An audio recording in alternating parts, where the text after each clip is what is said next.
Hi. This is a video some of you probably never expected me to ever make. This is my face. This is essentially a face reveal.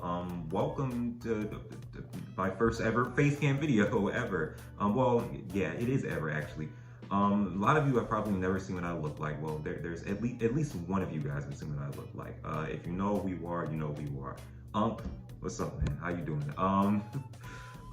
But you know, I decided I wanted to do something a different sort of style of review because you know it's 2024. We're doing big things on the channel. I am still going to be making live action, not sketches, but more like live action films or short films. I'm still going to be making short films. That is something I am definitely going to try, at least attempt to put on the channel. 2024, yeah, I forgot the year for a second. It's probably gonna come in the summer though because it's very cold right now and the wind is acting up in South Carolina's a mess right now. But don't worry, that is still coming. This is more of I'd say leadway into that. You know, getting used to me on the channel or getting used to seeing my handsome mug on the channel some more. You know, just and ease the process into this and ease it into me too as well. I've actually started a TikTok and Instagram, which, you know, if you want, you can go follow. I'll leave links in the description down below. Welcome to the Monarch Legacy of Monsters series review. I know, finally. I was gonna do an episodic. I was gonna do in episodic format as it was releasing. Like I know a lot of other Godzilla YouTubers did. But I didn't want to, I had way too much going on. I'm gonna be real. I had way too much going on. Like on my plate, I was working on other YouTube videos at the time, thinking what I want to do with this channel, you know, personal life stuff too as well, job and that stuff. So, you know, I was not able to do that, unfortunately. It would have been much easier. I can promise you that much, doing it prehistoric planet style. But, you know, this was a great idea too. I actually got this idea just off the top of my head, literally off the top of my head. Like I just like, yeah, you know, screw it. 2024, you know, things are new, things are big things are coming to the channel. Why not go start off with a little pizzazz, you know, a little medium explosion, if you might say, a little teasing, an appetizer. I don't know why I'm still using puns. You get the point. But yeah, welcome to the Monarch Legacy of Monsters review. I don't really know how to start videos. I know I've been on YouTube for how long? 2 years, and I still have no idea how to start videos. So yeah, let's just get into this. First thing I want to touch on before I get into anything else is the Titans or Mutos. They flip-flop between the name a lot, which, you know, I kind of like, but then again, I kind of don't like. I actually kind of don't like it. I would prefer in the past if they just stick to Mutos and not Titans, because, you know, that's essentially what the Titans, kaiju in the MonsterVerse were called pre 2014, or even during the pre 2014 event. They weren't called Titans in 2019, which I know was like outside of the universe, that's because of Michael Dougherty, but in universe, it's, you know, not really that big of an explanation of, well, I guess they could have, I guess that's sort of their explanation for it. It's like two different meanings, or two different names for the same meaning, I suppose. But I don't know, it's just a little confusing for me. But I wish in the past they just stuck with the, you know, Mutos. Because with the name Mutos and not Titans, just, you know, it rolls off the tongue better, you know, and it sounds cooler too, you gotta admit. But yeah, the Mutos that we do see in the series, there's not, I'm gonna be real right now, if you're going into this series looking for like kaiju action, you know, fighting, all that stuff, you're not gonna get it. You are not going to get it at all. And I'm actually kind of glad for it. I'm actually very, very glad for that. And the one thing why I am glad for that is because they're focusing more on the human characters. Now, the human characters, I will get into that later, but Toho, who made this? Legendary Pictures, I'm impressed. I am impressed. I am impressed with your human characters. Now, we'll get into those in a second, but just know I'm impressed, and you did a great job. Great job. But yeah, the Mutos, there's not really that many to cover. There's like a snow. I didn't read the wiki beforehand to really get their names right, but you'll know. I'll put up a picture on the screen for the Mutos I'm talking about. There's like a, you know, snow absorbing, there's like a heat absorbing Muto that like lives in the glaciers in Alaska. I like the design of that creature. You know, the gimmick behind it's a gimmick kaiju. I do like it. You know, the design's nice, the ability's cool. It's a, you know, cool little kaiju. The Ion Dragon, which is essentially the big bad of the series, it only appears in episode 9, like the second to last episode of the series. By the way, thank you so much. But before I even get into that, thank you. Thank you so much, Warner Brothers, for not having your modern series be only 8 episodes long. Oh my God! I don't know why Hollywood is just cursed to have these short, or not even Hollywood, streaming services. It more seems like it seems to be cursed with having like with not having any episodes longer than 8, or God forbid 11 episodes. Like, my goodness, there's some we only gonna have 5. It's crazy. So thank you so much, Warner Bros, for having your series, first ever Godzilla series, or live action Godzilla series, be more than 10 episodes long. That in itself deserves to clap it up. I'm not gonna clap it up because if I do, my phone will fall. But yeah, going back to the Titans, or Mutos, I already forget the name I was gonna go by. But going back to the Mutos, the Ion Dragon, I like the design. It reminds me of a Gaios, which like in wing texture, not even texture, actually, yeah, in kind of texture. They have the same like skin color, texture, design. It's very Gaios-like. I don't know if like any of the team behind it are Gamera fans. If they are, that's fantastic. I would love to see Gamera in the Monsterverse, but you know, Sony and Toho are going copyright issues, blah, blah, blah, nothing you guys want to know about. But yeah, just know that Ion Dragon's cool. It like spits acid, I think it is, or maybe it's just throw up or some snot. It spits something at its opponents, and I think it blinds them too. It has like a little claw on its tail, like a grabber claw too. They used it against Godzilla too. Oh, speaking of which, Godzilla, yes, the main man himself of the series. Godzilla has a total appearance of over 4. Godzilla has a total of 4 appearances over the entire series, and I'm pretty sure none of them span more than a minute long. Yes, they are that short series. But I like that they use him sparingly, because they could have easily just had Godzilla be the forefront of everything. You know, well, essentially he kind of is in a way. The series, the main like. Well, the main characters, I'm not going to get into it too much because I'm going to save this for the character section, and I'll get to it in a minute. I don't have that much to talk about, but I do have some very good thoughts on it. The main character's trauma, her trauma mainly revolves around an event in the 2014 Godzilla event that happened in the 2014 Godzilla event, excuse me, called G-Day. And I think that's when like Godzilla first ever appeared in a sense. You know, you remember in 2014 where Godzilla was fighting a male Muto in Honolulu? I think that was the location's name. And then in the bridge scene, there's actually a really dark bridge scene of Godzilla killing kids. Like, he does it unintentionally, but he still kills kids, which is like, ugh. Which makes it all the more funnier when you see at the end of the film, they're like, on the newscasting after Godzilla's killed the Mutos, is like, Godzilla, king of the monsters, savior of our city. I don't know. I just like, kids dying aren't funny, but I just, I thought it was in context. Godzilla doesn't have that many appearances in this series, which I think is pretty nice. Again, they use him sparingly, and they know when to use him, because whenever he does appear on screen, he steals the show away every time. The CGI for him is actually very, very good. I didn't expect it to be like, the best ever or movie level, but I think it, in a way, it's sort of, it's not movie level. I lied, actually. It's not really movie level, but, it's still good. It's still, that's not taking away the fact that it's actually good. Some shots look a little wonky, but other than that, the CGI for the Titans, Godzilla, Godzilla and the Titans, just, yeah, great stuff. I really do like it. There is a fight scene, of course, so you can't have a kaiju series without it. There's a fight scene between Godzilla and the Ion Dragon, the villain that was built up literally the second to last episode before. It happens in episode 10, which is the finale, season finale. And Godzilla, fights the Ion Dragon, and the fight's cool. It gives me male Muto vibes from, well, obviously, because male Muto's like sort of the only winged creature we've seen Godzilla fight, really. Well, no, King Ghidorah was winged too, but a more smaller winged creature that Godzilla fight. It gave me similar vibes to that. I do like how I forgot the name. The Ion Dragon.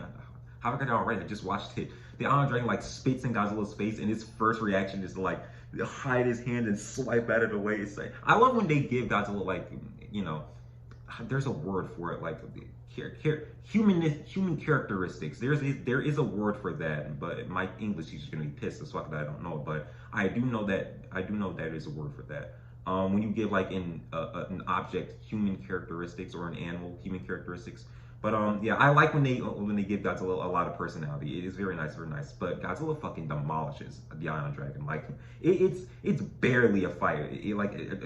It's Godzilla, like the Iron Dragon tries to fly in and grapple him, but Godzilla grapples it, pushes it on a mountain, throws it on the ground, fires the atomic breath. He then picks it back up, tosses it around like the male Muso he did, except instead of biting the male Muso with his jaws, he's using his hands. So he's pulling the Iron Dragon like across these mountains, and he like tears its wing off. Fucking brutal, by the way. He throws the Iron Dragon back into the Hollow Earth portal and throws that, and like keeps the wing for himself essentially. Hollow Earth throws, we'll get into that in a second. Yeah, I think that's essentially all the Titans in the series that we get. You know, they're used very sparingly, which again I do like. I do think we're gonna see a little bit more of them in season 2. Maybe not as much as people think we might see of them, but we're definitely gonna get like, you know, I definitely think a little bit more original kaiju in the mix. I would love to see like Rodan again. I know it's been like a while since we've seen. When was the last time we saw him? 2019? Dang. I think there is like some behind the scenes issues with Toho and Legendary that's prohibiting them from using Rodan. I think so. I don't. Again, that's a theory. I don't like think it's actually factual, so don't take me too seriously on that. Maybe they just really hate Rodan and don't think he's that cool. But yeah, I'd love to see Rodan in a series like this. I think he'd do fantastic, especially with how you know, season 1 ended. I think you could definitely like leave. You could definitely do like a little like, where are the kaiju that were in? Where are the Titans that were in King of the Monsters now, sort of thing. I think that'd be pretty good, especially with how the series is heading in.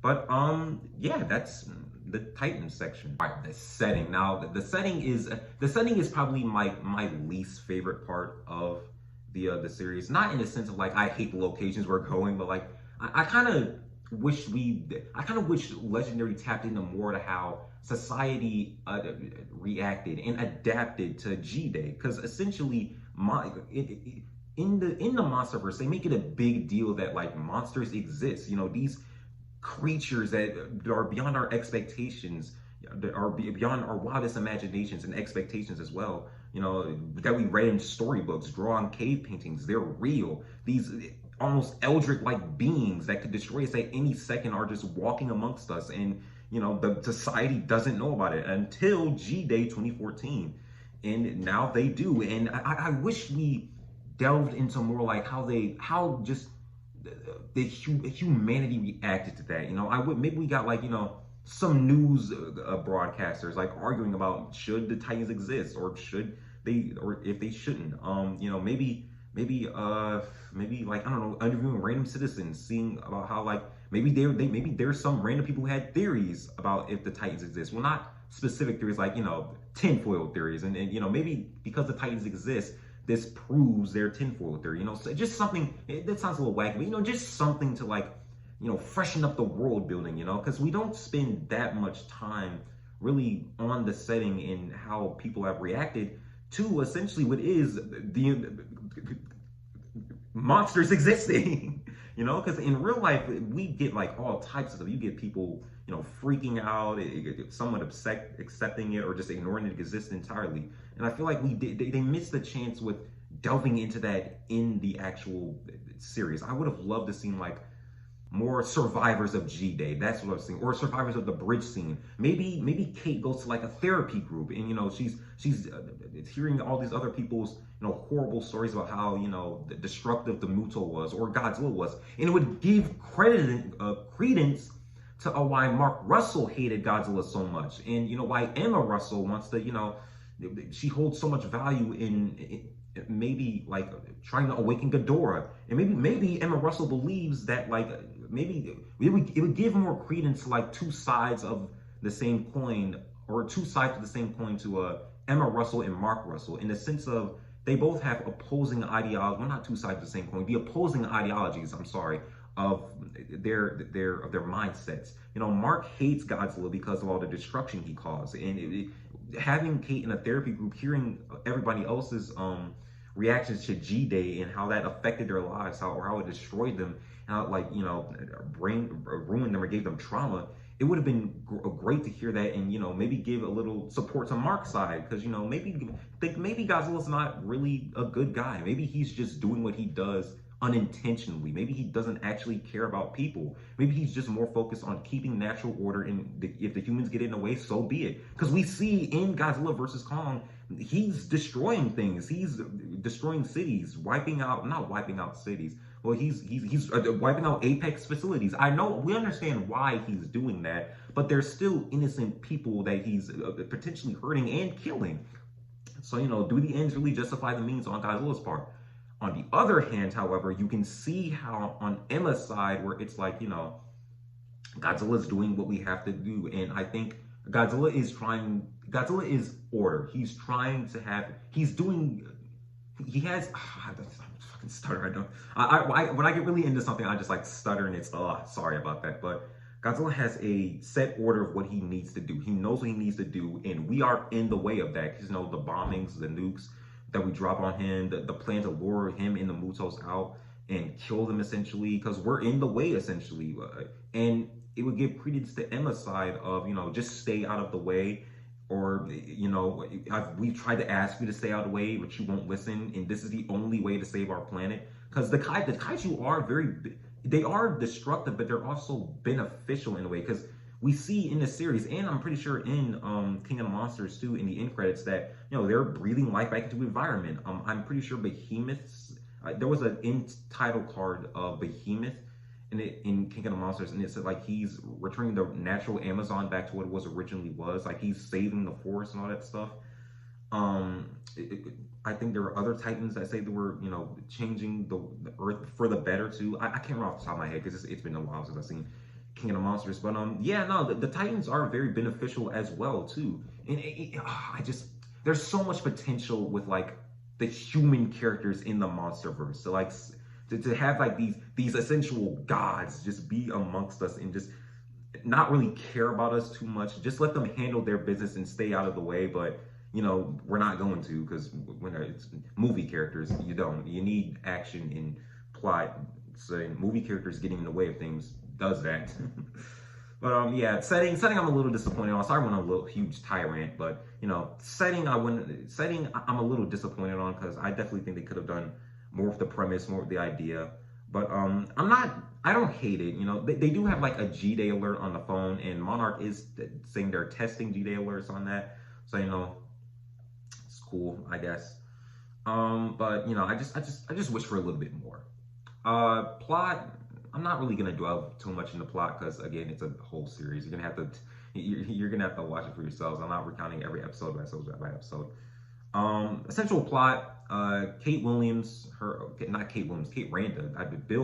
William Randa is his name. I have the two mixed up. Kate Randa, essentially the granddaughter of Bill Randa, not adopted granddaughter of Bill Randa. She wanted to give her dad she thought her father was dead. She went to Tokyo to give to his apartment. He had an apartment in Tokyo, which she went to, and you know, to I guess like give him his ashes there, or return some keys there she found. Look, it's been I'm not gonna recount everything perfectly because I finished watching this late at night, and it's early in the morning. That's why I look like this, by the way. You know, I'm not always this, you know, deformed. You know, I woke up early in the morning to do this recording because I gotta edit it fucking later on today, and it's gonna be a whole thing with that. But yeah, essentially Kate Randa's whole stitch is she went to, I think, give her father's keys back, or to, you know, give him some sort of peace of mind, because she thinks he died. But when she goes to his old apartment, she finds out that his other family lives there. He's been cheating on her mother, and she has a half brother. And with that, she did like, I don't really care about this. Kate is a very, we'll get into Kate's character in the character section because I have a lot to say about her. We're already 18 minutes in. Kate's like, okay, cool, whatever. I don't care. I don't care. This is my mom. I didn't even want to go here anyway. My mom sent me. Sorry to barge into your lives. I'll leave. I don't remember completely what happens afterwards, but they do meet a third character, which is May, and with her help, they like uncover Monarch 5. This is a very rough retelling, by the way. This is in no way, this isn't going to be 100% accurate. I highly suggest watching this series for yourself to get a complete view of what actually happens in the series, because we all know my memory, fucking a 3-second brain memory span on this one. But yeah, they ran into a character named May. She's African American, but she knows Japan. She moved to Japan. She knows Japanese, which I think, by the way, I like the bilingualness or trilingualness in this series. I do like that we actually have trilingualness. It's not just like, dubbing or people speaking in American and, Americans not understanding them, even though they're clearly speaking in America. You know the sort of movies I'm talking about. I'm glad that there's an actual language barrier and we're hiring, diverse actors to play play those language barriers. It's very nice touch. But anyways, right, May and them accidentally uncover a Monarch file, which which was supposed to be one of their father's belongings, I believe, but it actually turns out to be a Monarch file, and they uncover it, and that puts them on the map of Monarch, because Monarch needs those files, because they're Bill Randa's files, essentially, their great grandfather, and they really need those so they could lead to uncovered secrets and all that stuff. And essentially, that's where the plot kicks off. I'm not explaining everything that happens in the series. You're gonna have to see it for yourself, because that would be a nightmare of a video. It would be a nightmare of a video. We'd be here for hours. But yeah, onto the characters. The characters. Now, the characters are probably the thing I'm most proud of from Legendary. Legendary, you did your thing with this. I am very proud of you. I love you so much. I'm glad. I'm so glad that Legendary did this. So there are different directors for each episode, and each director handles the characters great. They are fantastic. I love the main cast of Monarch Legacy of Monsters. They're not on the level of -1. Very many Godzilla characters are, but my God, if they are not fun while we have them. I love them. I love them so much. The main characters are Kate Randa, Kintaro Randa. I thought I was about to say Kenji for a second. May Randa, although not May Randa, May, but although her real name is Cora, and we'll get into that in a sec. Lee Shaw, and those are from the, okay. So the series, I should have probably said this before. The series takes place, it flip flops through timelines. On one hand, we're in the past. We're with Monarch in its very early days with what's her last name? Dr. K. I'm gonna call her Dr. K because I don't remember her last name. A young Bill Randa, Bill Randa and K are in love, I believe. And Lee Shaw. Lee Shaw is essentially working for the government, and he's helping them. He's trying to get Monarch on the map. But at first he's apprehensive, but later on he starts easing into them. Still a little hard-headed, but he has a heart though. That's the thing that counts. He has a heart, and he believes in what they're trying to do, although he might not want to show it 24/7. And in the modern time, we have Kate, Kintaro, and they're trying to find their father. That plot line. A lot of people didn't like the modern plot line, which is why. I mean, modern Godzilla fans don't like a lot of things nowadays, but why? The characters are just as interesting, and their plot lines still like linger. I still like their plot line. There are a few scenes that are like, okay, we can move on, but I think that's with any long running series, but. Yeah, their plot line, you're gonna have scenes that are, you're not the biggest fan of in any long running series, but yeah, essentially their plot line is fine. I don't understand why so many people don't like them. It's weird. I enjoyed their plot line. I think it was nice. I think it was well handled with what the directors were able to do. Yeah, characters. We're gonna start off with the past ones. Lee Shaw, young Lee Shaw. He's essentially every military protagonist ever. He's young, reckless. Dad doesn't love him. I can agree. Or I can, relate. he gets into bar fights. He stands up for what he believes is right. He obeys his men in command. He obeys his commanding officers. Blah blah blah, that sort of thing. He's tasked with tasked with helping Monarch find Titans so they can help get funding from the government and learn more about them. He's apprehensive at first. He doesn't believe it at all. He's, again, typical American militaristic man. You know how they are, fucking military protagonists, man. They're all guns ho, not guns ho. Well, he's not gun ho. He's more not laid back, but more reserved. He's more reserved. He believes in stereotypes at first. At first, he's not that bad of a guy yet. Well, not even yet. He's not that bad of a guy.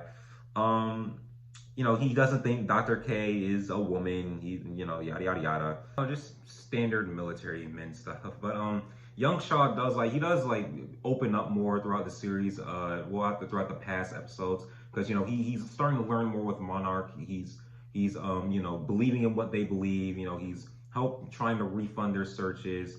He's fighting back against his commanding officer. Well, not fighting back. He's trying to sneak his way into the commanding officer's respect. Well, not respect. He's trying to convince him to help them out. He's having feelings for Dr. K. We'll get into that soon. Yeah, Young Shaw's a nice character. He's a bit stereotypical, but whatever. It's legendary. We expect it at this point. Young Bill Randa, again, stereotypical. Stereotypical, nerdy. Not even nerdy. I don't think Bill Randa is actually pretty stereotypical. I don't think Bill Randa is stereotypical, young Bill Randa anyway. I'd say he's more awkward. He's a very awkward person, which, I too can relate to. I relate to way too many characters in this series. You'll see further on. But, yeah, young Bill Randa is a very awkward sort of character. He's a bit wimpy, a little, not wimpy. He throws a punch at a guy, but he misses. But he still tried. He tried. That's the important thing. He tried. He too likes Kay, but he actually gets a girl. Well, gets the girl. She's not a prize to be won. She's not a prize to be won. You know what I mean? Get the girl. They fall in love, essentially. Yeah, they fall in love, and I'm pretty sure it's not a love triangle. I don't think it is anyway, because they're not computing for her love. It's not a love triangle. If it is a love triangle, it's a good one, because I wasn't annoyed by it at all. But yeah, man, young Bill Randa, he's goofy, awkward kind of guy. Nerdy. You know the characters I'm talking about, but he still is charming. I still like him as a character. I like Shaw too.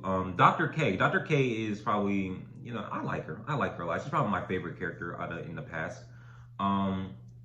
She's headstrong. She knows what she wants. She knows what she wants. She knows what Monarch she wants. Monarch to get approval and funding. She's dealing with racial themes. Well, not racial. The series deal with racial themes. She's dealing with racism against the military, because it's directly after World War II. Not directly after World War II. It's sometime after World War II, and obviously Americans at the time, fucking horrible people. So well, not horrible, horrible people. Yeah, horrible people. They're definitely not. They're not having the best of time having her around, because of course prejudice. She's an Asian woman, of course, post World War II. Dickheads. But yeah, I do like her character. I do like her character a lot. She does have I think she and Young Shaw like each other, but I think I forgot how she says it. She said she's willing to make this work, but he's not. I think because he's more in command. God, I love darkness out right there. This lighting is awful, by the way, but we'll get into we'll improve as time goes on. Trust the process. He's more work oriented. Shaw's more work oriented. He's gonna do his duty over love. He's duty over love kind of guy, which I can't agree, but if that's what you want to do, pal, that you do you. And she's more, I think, in a sense, love over duty. I believe that's how she said it. I don't know. Again, watch the series. I'm doing a horrible rough draft of what it's said. She has a daughter. She and Randa get not married. They get together though, and she has a kid, not with Randa, but she has a kid that Bill Randa adopts as his own.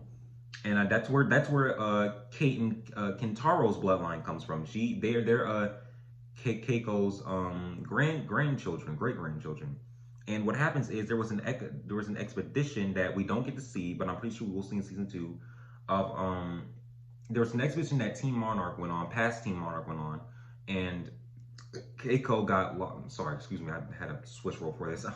That Keiko, oh my God, what the hell is going on? All right, that Keiko ended up lost in the Hollow Earth, and they never saw her again. They essentially assumed she was dead. She got lost in the Hollow Earth on an expedition there, and because of how the Hollow Earth works, Shaw gets lost in there too.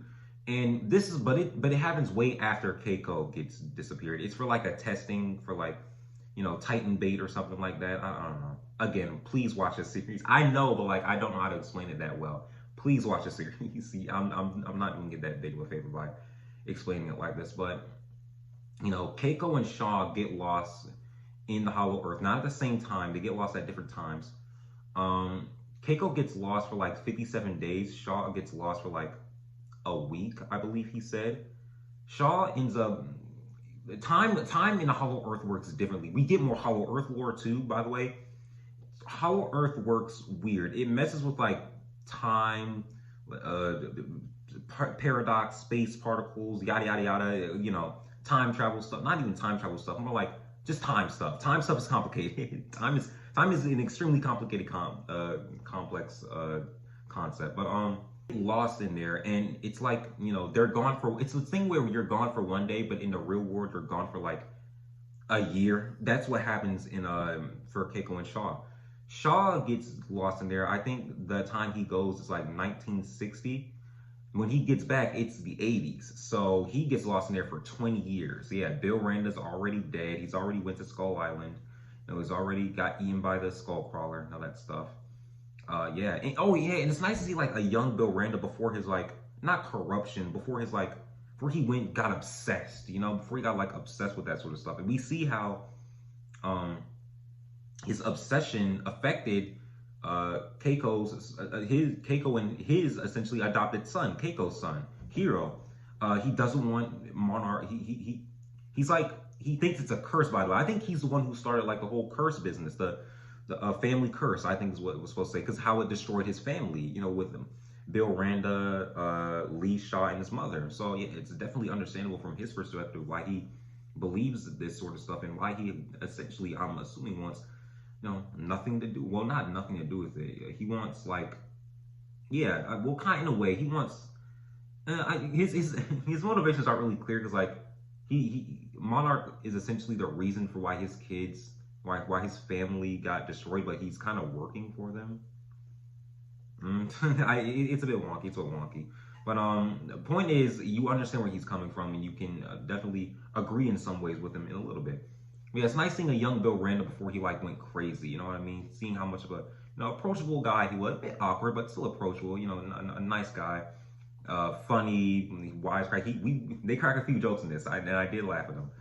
Funny, wisecracking, but still intelligent and smart. Sassy, sassy in Apocalypse. It makes it all the more sadder to see what he ends up as in 1973. I believe that's when Kong Skull Island takes place. Yeah, he becomes just this obsessed man, hell bent on proving that monsters exist because the monsters took away he's lost too much to stop now. He has nothing left. I'm pretty sure at that point Hiro abandoned him too. He still thinks Lee Shaw's dead. Keiko he assumes is dead too. So yeah, seeing Bill Randa in that state is depressing. It's very depressing.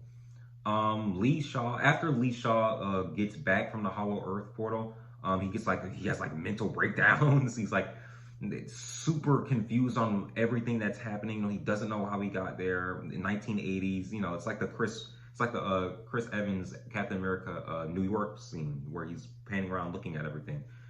It's crazy, man. It's crazy, man. It's crazy what that's what just the concept alone, what that could do to your mind. It's crazy. It's a nice concept, and I do like that they handled that. And I never expected like time, not even time travel, more like time dilation to happen in Monsterverse. Is that the reason why Godzilla doesn't look that old? Or Kong doesn't look? No, Kong never visited the Hollow Earth pre 2024. is that the reason why Godzilla doesn't look that old, or like he doesn't change that much throughout the years? Hmm. I don't know. I could be wrong. I don't know. It's just something to think about, you know. But yeah, nah. He gets taken away by Monarch, so he can never discuss again what he saw, because you know Monarch is actually. I like that they show a more darker side to Monarch, you know, so that you know while they are still technically there are still the protagonists of the films, you know, they still do some shady stuff. They're not the government in Monarch are two sides of the same coin. They hate each other, but they're just alike, you know. They're alike in so many ways. They're both willing to do shady stuff to get what they want, even if it is for the greater good, you know? That sort of thing. And I like that they show that. I like that they show that double side of Monarch, because they could have easily made Monarch like, no, they're nerdy good guys. Oh, we're supposed to root for them 100% of the way. But no, they do dirt. You know, they blackmail, they stalk people down, they kidnap, they do grimy stuff to get what they want. They lie. It's a very realistic approach to that sort of corporation, because they wouldn't get that far unless they had to, like, you know, pull a few, like, you know, dirty strings, dirty ties, or shake some dirty hands, or get some dirty money. I'm saying dirty a lot, but to get the point across. um, yeah, man, Monarch, you don't have a company run that long for it not to have done some shady stuff in the past, is all I'm trying to say. But regardless, Lee Shaw gets taken away by Monarch to this facility where they basically have him drugged for the past, I don't know, whatever years. But then once he sees G-Day 2014, oh yeah, the main series takes place in 2015, a year after Godzilla 2014, the movie series. I'm not the movie. What? You know what I mean? I just tongue stuttered. It takes place after 2014. So the flashback of Lee Shaw in the it's like a retirement home, but it's where they're drugging you and dousing you with all this medicine to keep you docile. That takes place in 2014, where he sees Godzilla for the first time. Well, for first time in years, and that's when he's like, "All right, no more medicine. I'm gonna find a way out of here." And that's essentially why he wants the kids. Well, I don't think he wanted the kids to come find him. Well, he did. I don't think he knew the kids were gonna come find him, but I think he himself was like trying to find a way to get out even before they were finding him, or even before they like find the file and knew about him, and you know, tried to find out where he was or something like that. Yeah, that's the past characters. They're great. Past characters are great. Oh yeah, Keiko. Sorry, I almost forgot about Keiko. Keiko is still alive too. She survived for the Hollow Earth. For her, it's been 57 days, but in real life, it's been like years. Again, she looks the same as when she left. You know, because it's weird and wonky how time works. You know, she's obviously devastated about, you know, she missed out on all those years, you know, all that time. Her and Shaw reconnect. Oh yeah, her and Shaw kiss too. That's why I said it was a love triangle. Not really, but because Shaw never gets a chance to like continue making a move on her. I don't know. She's with Randa, so I don't think it really matters at this point. Well, Randa's dead anyway, and Shaw's like 100 whatever, and she's still like in her 20s or 30s, so I don't know what their relationship will be like in the future. Keiko, again, nothing's really changed for her. I hope we get more of her in season 2, about what happened. Hope we get to learn a lot more about how Earth time dilation works. I'm not against it. I think it's ridiculous, but the Hollow Earth in itself is a fucking whatever concept. But not a whatever concept, just an out of nowhere concept in itself. But yeah, no, regardless, I still hope we do get something about her season 2. I hope we get, like, you know, a little bit more about what she went through. You know, maybe get a flashback to the monsters she's fought. You know, because she's able to survive pretty well for just being there 57 days. The modern day kid characters get in there and they almost die. So yeah, I would love to see how she adapted to the situation and how that all worked out for her. But yeah, onto the modern kids. Modern kids. Kate Williams, my favorite character. I love Kate so much. She's fantastic. She was a school teacher pre G-Day, but she was a school teacher pre G-Day. She was on the bridge attack when Godzilla destroyed the bridge, and her kids died. Her kids died. Yes. Her kids did die. That's what I mean when Godzilla killed kids. Godzilla kills her kids. She wasn't pregnant or anything. She just, you know, her school kids. She calls them her kids. You know how teachers do. And yeah, she has trauma for all that. That's why she doesn't want to be like attached to God. I'm getting ahead of myself. She has trauma from that. and she's a very standoff sort of character. You know, she's reluctant to jump into this whole Monarch thing. You know, she doesn't want to. I think in a sense she doesn't want to find her father, because her father did leave her in the sense that her father left her and Kentaro for Monarch work, but you know they don't know that. They just think he just abandoned them and you know fucked off who knows where, or is dead. And you know there's obviously a lot of you know trauma or tight bars around her heart about that. You know she feels a sort of way about that, as she should. And I think in a way she doesn't want to see him, but she does. It's a contradiction of the heart. You know, you want to see him because that's your father, but you don't want to see him because he abandoned you. It's fantastic. I do love these characters. They're fantastically written. They're great. Yeah, she's apprehensive about going about the whole thing, you know, at first anyway, but later as the series progresses, she's, you know, starting to ease into it more and more and more and more. You know, she's starting to learn more about the Titans, you know, all this sort of stuff, how it revolves around them and how it can, you know, she starts wanting to, you know, help Shaw. Well, not help Shaw, stop Shaw from what he's doing. Oh yeah, Shaw's main goal in this is like stop the Hollow Earth from like breaching from our world to theirs, because he doesn't want. We have to wait for season 2. We have to wait for season 2. We have to wait for season 2 because I don't know. They keep talking about this big thing that's gonna happen, and I'm pretty sure they're talking about like. I actually have no clue. I have no clue what they're talking about. There's always this big talk about this thing that we can't see coming. Something huge is gonna happen, which, you know, I don't think we will see happen because we don't know what the hell they're talking about. Or maybe it'll appear in like a future movie. We'll see. But yeah, she goes from, you know, wanting to stay out of this whole Monarch business to then wanting to help Shaw Lee. Sorry about that, Lee Shaw. You know, she starts easing into the idea of becoming a helper more and more and more.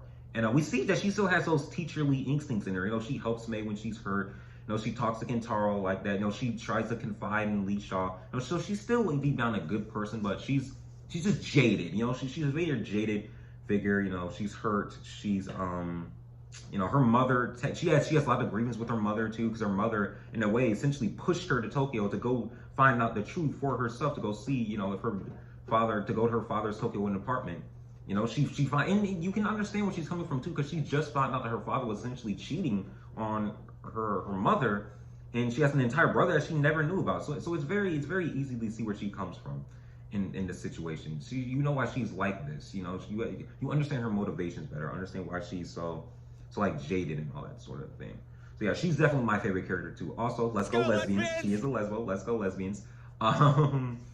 Kentaro's a fantastic character himself, and unlike Kate, he's more headstrong. You know, he runs right into action, get the job done, get it done right now. You know, I just want to wait around for things to potentially blow over and, you know, hope things work out. Nah, he wants to go straight to the action and get stuff done. No, he knows what he wants. He's headstrong. If he knows what he wants, he's gonna go after it. You know, I think he has a lot of grievance around his father too. His father is a very his father wasn't controlling, but I think he thinks he disappointed his father in a sense, in a way.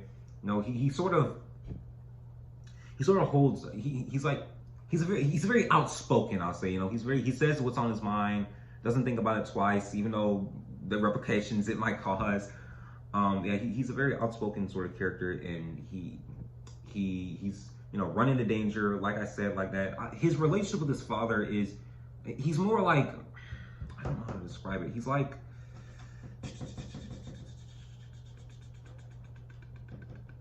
He thinks he's a disappointment to his father in a way, because there's a scene in episode, what is it, episode 5? No, episode 4, I believe it's episode 4, where they're in Alaska. And he's like this whole dream sequence about, like, you know, my art's not good enough, that sort of thing. I think that's supposed to be I believe anyway, correct me if I'm wrong, but I believe it's a representation of how his father sees him. He didn't think it was good enough for him to like stay or something like that. So there's definitely I believe there are some self-esteem issues there with those as well. Again, relatable. That's every character I relate to. There's some self-esteem issues going on there, I'm pretty sure. He had, you know, he was an artist, by the way. He's dating. Oh yeah, May. We'll get into May in a second, but yeah, Kentaro's a pretty good character. I do like him. Where he ends up in the end of the season. However, though, at the end of the season, he does, you know, become more. He begins to, like, you know, accept himself more. You know, he starts speaking up to his father when they do eventually find out that their father is alive. He speaks up to his father. He like blames him for the guilt of their sister. Kate and Kentaro eventually accept each other as siblings. So it was begrudgingly at first because, well, of course, you just met this person. Why would you ever want to consider them like a brother or sister, that sort of thing, with that close of a relationship, something you just know. But as time goes on and the amount of misadventures they have and connections they find out, and the bonding, they finally do, like, reconcile and are able to, I think they're able to confidently call each other brother and sister and people to confide into as well. I don't think that's gonna stay for long with how this season ends, but we'll see. We'll see where that goes. May is a rebellion sort of character. She's a punk, not punk character. She doesn't care what anybody thinks. She thinks everybody's stupid. She does art. She does art too. She thinks art is stupid. So what sort of girl May is. We've all met that sort of girl. Her real name is, what is it? She has a real name. It's not Naomi. That's the name of her sister. I cannot remember her real name.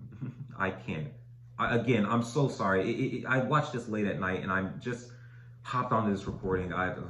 Forgive me. Please watch the series. They deserve all your love and support. But yeah, her name's not May. It's a cover name because she used to work for this company called AEX, which is Apex. It's Apex Cybernetics. She found out they were doing like brainwave testing on like animals, which is alluding to Mechagodzilla. It's the most obvious thing ever. Like they were thought they got us with that like name change at the end of episode 8, I believe. Like, oh, it's actually Apex. Like, we know. What company names themselves AEX? You're not going to introduce a sudden random company into the mix out of nowhere. What are you, Jurassic World? Sorry, Colin Trevor, but come on, man. What were you thinking? Yeah, she worked for this company called Apex. And in order to get away from them, because shady people were after her, she had to run away from her family, create a whole new life in Japan, stay away from them. That's when she met Kentaro, and her and Kentaro have they were a thing. Well, they were like a one-night stand hookup kind of thing, I believe they were. And the relationship kind of dimmed out after that because it was a one-night stand hookup sort of thing. You know how those happen. You're not in the person with it for love, but you can tell that they still care for each other, and there's still something there because there's a scene where Kate hugs May and Kentaro has like this look of like I wish that were me sort of I wish that were me sort of look. So you can tell that there's still some relationship there or some wanting to be still in a relationship there with that sort of person. They still care for each other in a sense. They still do care for each other. May works for, AEX. The way May worked for Apex, fled to Japan to get away from them. She's hiding out there. However, she gets caught up in the Randa Randa siblings incident, and she's back in the mix. And now she start having trouble with Monarch again. However, the way they handle her storyline is kind of ass.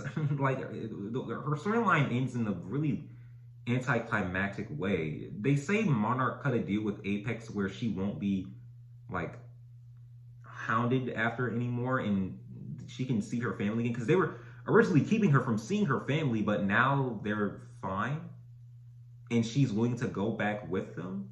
And the whole reason that she was with the Randa siblings, keeps on them twins, they look the same age. The whole reason she was with the Randa siblings was because she was using them. She was using them to get information for Apex Monarch. She was using them to get information for Monarch so they can track them.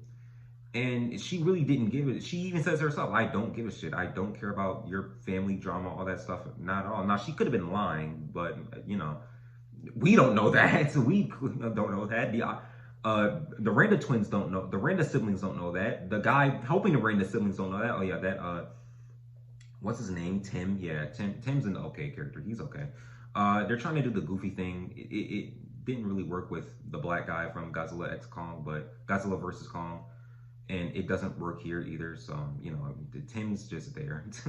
But yeah, we don't know that she's lying. So why assume that we do know she's lying? And that it doesn't. And she's just she's just saying that. We don't know that. So yeah, it's just a weird way how they wrap up her storyline. I'm not a huge fan of it, but hey, she's still a good character in a way. I still like her character. And yeah, there's also another character. Her name's Madam. What's her name? Michelle's a good character too. She works for Monarch too. Oh, they're out. Tim and Michelle are both. They work for Monarch, but you know they're dispatching because they don't like the way how Monarch is run now. Monarch is more like hush hush about things too, but they want to get stuff done now. You know, they're like Lee Shaw. Lee Shaw wants to get to the Hollow Earth to like close off all portals. He wants to get stuff done because they keep talking about this thing like you don't know what's coming. You don't know what's coming. We don't know what's coming. We don't. Please tell us or allude to something that could possibly fill us into what's coming. Please, please. I hate when they do that. We don't know what's happening, okay? Stop being foreboding for 1 second and just tell us, please. But yeah, they both decide to stop working for Monarch and work for Lee Shaw. So they're helping the Hollow Earth get covered off too for their own necessary reasons. Michelle lost her sister in Japan, Janjira. I think that's a Janira. Sorry about that, Janjira. That's a correct translation. There was a Titan attack in Janjira. I don't believe. Was it in 2014? I don't believe it was. I don't know. I have to go back and check. But yeah, she lost her sibling in a Titan attack. No, Tim doesn't dispatch. Tim still works with Monarch. He believes that Lee Shaw is still the villain. But you know, those are another two conflicting ideologies against these characters. And yeah, no, the characters are again the best part of the series. I love the characters so much. They're fantastic. They're great. I love them to death. They're fantastic. I really do love these characters, man. They're great.